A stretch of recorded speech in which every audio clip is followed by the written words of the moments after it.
ইসলামী bank news top 10। July গণহত্যার মামলায় সাবেক প্রধানমন্ত্রী শেখ হাসিনার বিরুদ্ধে প্রথম সাক্ষ্য গ্রহণ। রাজসাক্ষী সাবেক আইজিপি চৌধুরী আব্দুল্লাহ আল মামুনকে ট্রাইব্যুনালে হাজির। মানবতা বিরোধী অপরাধে জড়িত সবার সর্বোচ্চ শাস্তি চায় রাষ্ট্রপক্ষ। দেশের মানুষের জন্য এমন একটি ন্যায় বিচার প্রতিষ্ঠা করা দরকার যেখানে খুনের রাজনীতি বন্ধ হবে, বলেছেন অ্যাটর্নি জেনারেল।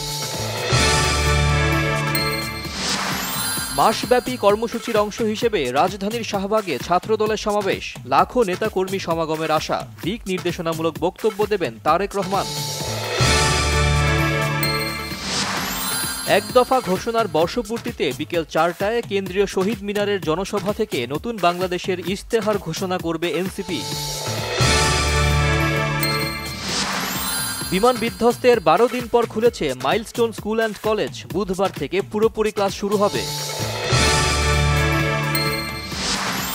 ব্যক্তি শ্রেণীর সকল করদাতার অনলাইনে রিটার্ন দাখিল বাধ্যতামূলক করে বিশেষ আদেশ জারি করেছে জাতীয় রাজস্ব বোর্ড এনবিআর।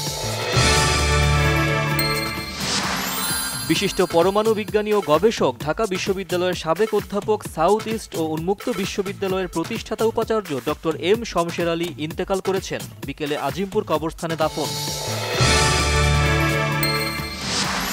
যুক্তরাষ্ট্রের অতিরিক্ত 25% শুল্কারোপে লোকসানের মুখে ভারতের অর্থনীতি। ভারতীয়দের নিজ দেশের পণ্য কিনতে আহ্বান জানিয়েছেন প্রধানমন্ত্রী নরেন্দ্র মোদী।